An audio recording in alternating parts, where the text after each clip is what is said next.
The prayer of an elderly person. Lord, I have come to you for protection. Never let me be defeated. Because you are righteous, help me and rescue me. Listen to me and save me. Be my shelter and a strong fortress to protect me. You are my refuge and defense.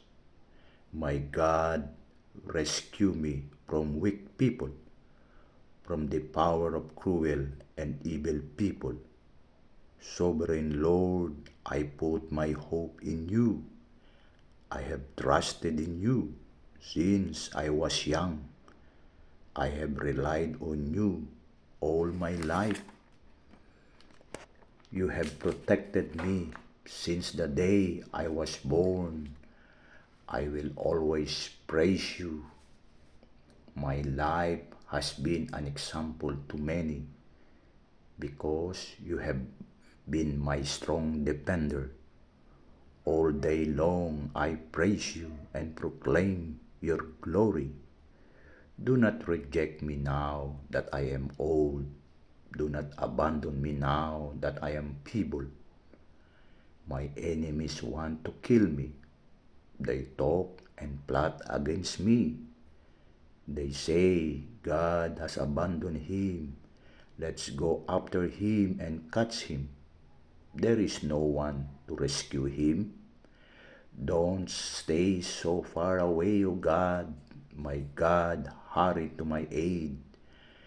May those who attack me be defeated and destroyed.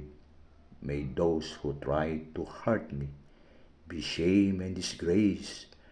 I will always put my hope in you. I will praise you more and more. I will tell of your goodness all day long. I will speak of your salvation.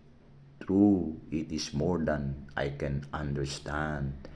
I will go in the strength of the Lord God. I will proclaim your goodness, your alone. You have taught me over since I was young, and I will still tell of your wonderful acts. Now that I am old and my hair is gray, do not abandon me, O God. Be with me while I proclaim your power and might to all generations to come. Your righteousness, God, reaches the skies. You have done great things. There is no one like you. You have sent troubles and suffering on me, but you will restore my strength. You will keep me from the grave. You will make me greater than ever. You will comfort me again. I will indeed praise you with the harp. I will praise your faithfulness, my God. On my harp I will play hymns to you, the Holy One of Israel.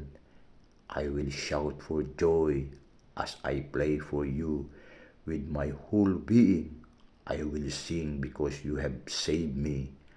I will speak of your righteousness all day long because those who tried to harm me have been defeated and disgraced.